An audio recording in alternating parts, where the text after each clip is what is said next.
Hello everyone and welcome to my channel. Thank you for tuning in today. So in today's video, I'm just talking about what it takes to become a writer. In case you are new to my channel, I have written one book. I have written it, published it, created the title, the format. I edited my own book. So it is on Amazon. I will leave the link in the description box below in case you want to check it out, in case you want to see what it looks like, in case you want to purchase my book. So my book was about my life, and this is a new life that I'm living. And so here I am starting in my career, talking about books, publishing books, public speaking. So to become a writer, if you're struggling, if you are considering writing your first book, if you're considering going into the realm of being a writer, part-time, full-time, this video is for you. It takes to become a writer. I'm going to start with number one. First of all, you have to have something to say, something that will pique interest in your audience. You have to have something that you're passionate about, that you want to say, especially when writing your first book. What is it that you want to share with the world?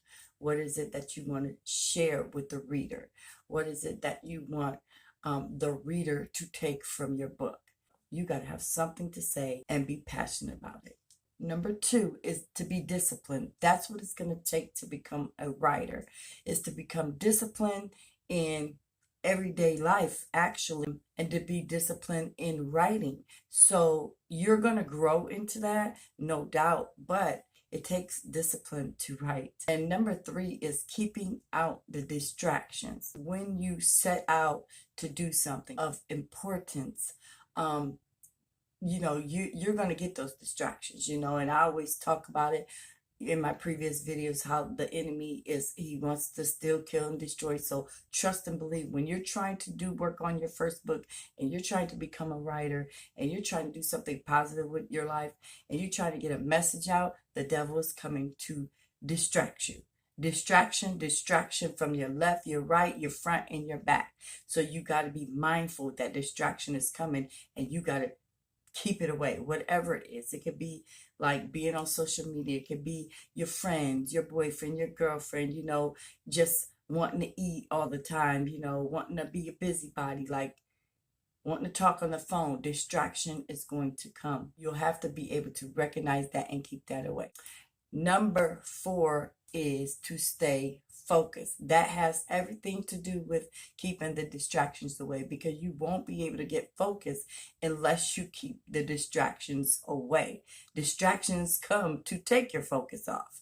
So it's like having tunnel vision. Just imagine you looking down a tunnel, or you're in a tunnel. So you're not focused on anything outside that tunnel. You just have tunnel vision, and you are focused on that project, getting that book done, writing a little bit every single day, or at least like 5 days a week, Monday through Friday. Give yourself a break, on the weekends. Number five is commitment.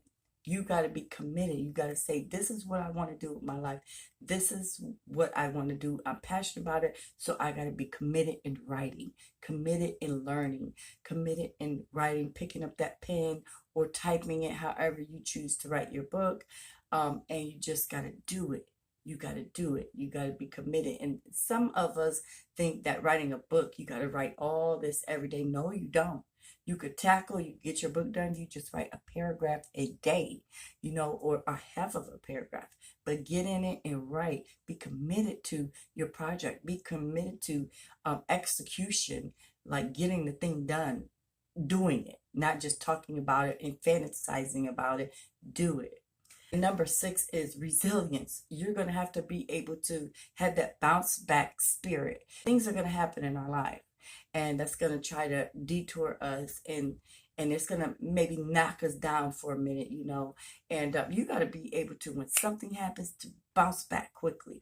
Bounce back, because when devastation happens or trauma happens in a family or in life, it will take you out the game.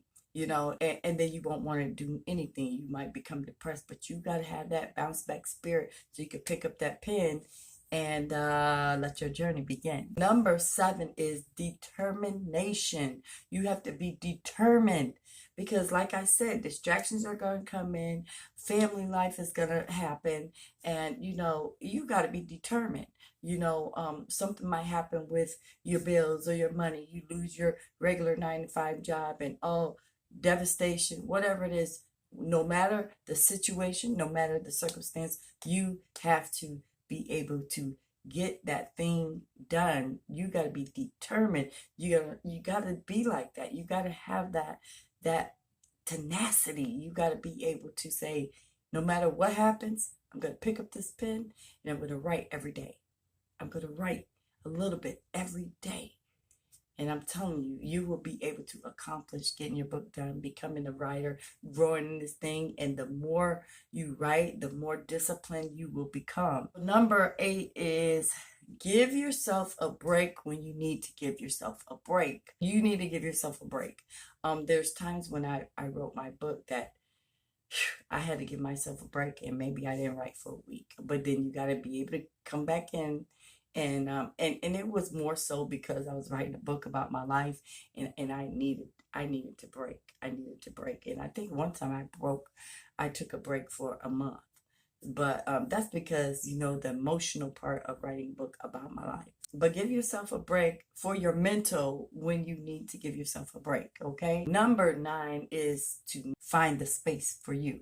Find the space of writing for you. Maybe it might be in a separate room in an office behind a desk. Maybe it might be sitting on your couch at night when your kids are in bed. That's your space to write. Or maybe it's going to the coffee house, taking your computer or whatever and going there, sitting in that kind of atmosphere, drinking your coffee. Find your space to write, and then you can build around that and be committed, be consistent, and be able to write Monday through Friday if that's what works for you, and make sure you incorporate that in your daily routine. That is the 9 things that it's going to take to become a writer. I hope that this blessed you and you got something from it. That's all I have for you in this video. If you have any questions, if you want to comment, please feel free to comment below in the comment section, and check out the description box, what's in there. Maybe some links to some other videos on my channel as well, my email where you can contact me. And so that's all I have for you, and peace and blessings all to you in the name of Jesus Christ, my